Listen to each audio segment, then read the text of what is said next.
వెళ్ళిపోతున్నాం. మీకు సత్యం గారి ఆధ్వర్యంలో బాగుందా, ఆనంద్ ఆధ్వర్యంలో బాగుందా జనతా గ్యారేజ్? ఇది చాలా టఫ్ అండి, చాలా టఫ్ చెప్పడం, చాలా టఫ్. ఎందుకంటే సత్యం గారితో చేయడము అది ఒక యూనిక్ ఎక్స్పీరియన్స్. తర్వాత అన్నగారు రావడము. యాక్చువల్గా నేను ఈ సందర్భంగా ఒక విషయం చెప్తాను అన్నయ్య.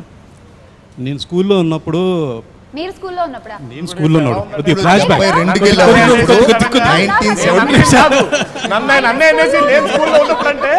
అంటే ఒక విషయం చెప్తాను, నేను ఒక విషయం చెప్తాను. అంటే మహానాడు అప్పుడు అన్నగారు, పెద్ద అన్నగారు సీఎం ఉన్నప్పుడు మహానాడు జరిగింది నిజాం కాలేజ్లో. అప్పుడు నేను స్కూల్లో ఉండే. ఒక స్పోర్ట్స్ కాంపిటీషన్లో ఆయన దగ్గర ఒక మొమెంట్ ప్రైజ్ తీసుకున్నాను నేను. ఆయన్ని పెద్ద ఫ్యాన్ నేను. ఆయన్ని చూడంగానే ఒక విశ్వరూపం చూసినట్లు ఫీలింగ్, ఒక వావ్ ఎఫెక్ట్ ఇలాగనే చూసాను. ఆ మూమెంట్ ఇంకా ఉందన్న నా దగ్గర. తర్వాత ఫిబ్రవరి లాస్ట్ వీక్ ఫస్ట్ షెడ్యూల్ జరిగేటప్పుడు అప్పుడు ఎన్టీఆర్ గారు, మా అన్నగారు జాయిన్ కాలేదు. సో రోజు వచ్చారు అన్నగారు. నేను ఫస్ట్ టైం చూడడం అక్కడ. ఆయన్ని చూడగానే నాకు సేమ్ ఫీలింగ్ అండి, ఆ అన్నగారు చూసిన ఫీలింగే సేమ్ ఫీలింగ్ కలిగింది నాకు. Believe me, I said wow, yes, తాతగారు గుర్తొచ్చారు.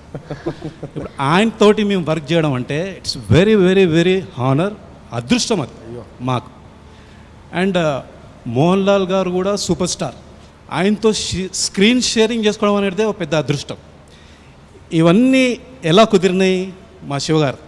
కానీ అలాంటిది నాకు ఇంత పెద్ద క్యారెక్టర్ ఇచ్చేసి ఒక సూపర్ స్టారు, ఒక మార్వలస్ స్టారు, ఒక యంగ్ టైగర్ తోటి మాకు ట్రావెల్ అయ్యేటట్టు చేసినారు.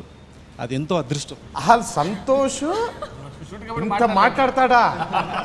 అసలు ఈయన ఇంత మాట్లాడతాడా? షూటింగ్ అప్పుడు అస్సలు మాట్లాడలేదు.